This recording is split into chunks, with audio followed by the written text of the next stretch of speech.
বাংলাদেশের আইন কতটা জঘন্য হইলে এর মতো একটা মহিলা ধর্ষণ মামলা আমাকে দিতে পারে?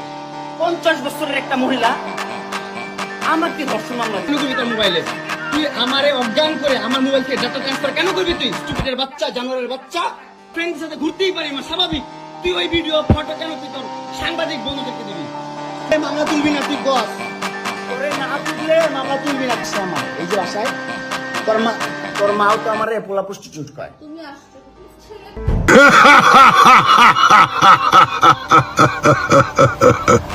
Wake up to reality. Nothing ever goes as planned in this accursed world. বাংলাদেশের আইন কতটা জঘন্য হলে এর মতো একটা বুইড়া মহিলা আমার ধর্ষণ মামলা দেয়। 50 বছরের বুইড়া মহিলা এর আবার কেউ ধর্ষণ করে কেমনে? এটা তুই করে দেয় প্রমাণ করিস। আরে এগুলো করতো তো কি না রে? তোরা তো বড় লোক, আমরা তো গরিব। বিএমডব্লিউ ঘুরি ঢাকায় 4-5টা দোকান সেলুন আছে, আমরা তো গরিব। কোন আইন এগুলো তো আমরা করে কেনা? এগুলো তো তখন কি না একটা ছেলে Festa do fim de semana, só rolê bom. Ela chega e desencana com passo bem show. Eu acho bem show. Eu acho bem show. Uma festa do fim de semana.